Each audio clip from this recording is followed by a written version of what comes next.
Hey guys, Coach D here with another video in this series that we are doing. I am excited because we're at the end of this series. We're about to wrap it up. And as I promised, I'm going to give you 2 more ideas today that you can use. And then come the next week, we will be wrapping up this entire series and of course going on to something else. So I know the quarantine has been changing a lot. There are a lot of things that have been changing as far as where we could go and when we can do different things. Many of those things have changed. And in light of that, I want to make sure that the topics that I bring to the table are going to be relevant for then and now and possibly for the future. So the 2 ideas I wanted to bring to the table to you are writing letters to family and friends. Writing letters to family and friends is a nice way of passing the time while you're at home.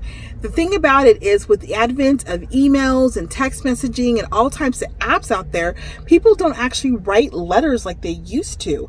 Letter writing is an art form that's kind of dying, and you can actually be one of those people that bring it back. Now, what I like about letter writing is there's all kinds of fancy paper and pens and drawings and color art. I mean, there are so many things out there that you can do in the arena of writing a letter, but what it boils down to is just writing a letter from the heart. Writing a letter that actually communicates with that family member, maybe just sharing with them about a story you never shared with them, or maybe an experience you both had together that you want to laugh about together. There's so many things that you can write in a letter, and there's so many ways that you can write a letter. In that, you can write it on a postcard. You can write it on an old-fashioned paper. You can use a calligraphy pen. You can use a ballpoint pen.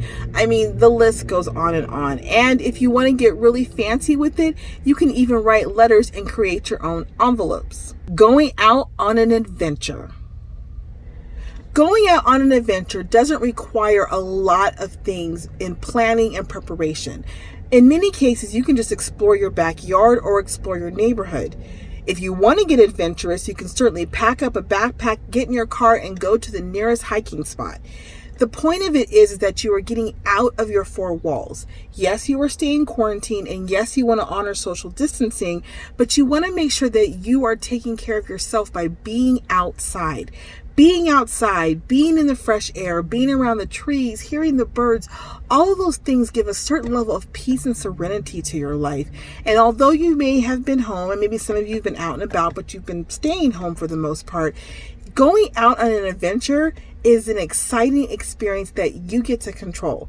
You don't have to be around a lot of people if you don't want to be, but you get the opportunity to be reminded of the beauty that is around you. I have a friend that her family goes out for walks, and actually what they do is pick up rocks. They paint the rocks, they do drawings on the rocks, and they save it because it's a reminder of an adventure that they had together as a family. So I encourage you, get out of the house, go somewhere fun and explore. With all the events that are occurring in our world today, just the quarantine, the pandemic, there's got to be a way that we find positive events that can happen in our life. And sometimes they just start with things that you do yourself. You taking time to take care of yourself, you reaching out to help people, and you, of course, doing things that help you feel good, going for walks, writing in your journal, finding a way to stay whole and sane during all of this stuff that's going on. So I really hope that this has been beneficial to you, that these tips are just another notch in helping you to stay sane and functioning during the quarantine. That's it for me, guys. A very short video just to encourage you to do something a little different than you normally do. Writing letters and going out on an adventure. I know that these tips have been helping you. I get a lot of feedback from everybody, and I really thank you for giving me the feedback. I appreciate it from the bottom of my heart, and know this is all a labor of love. Remember, next week will be the last video in this series, and we will be starting something completely new.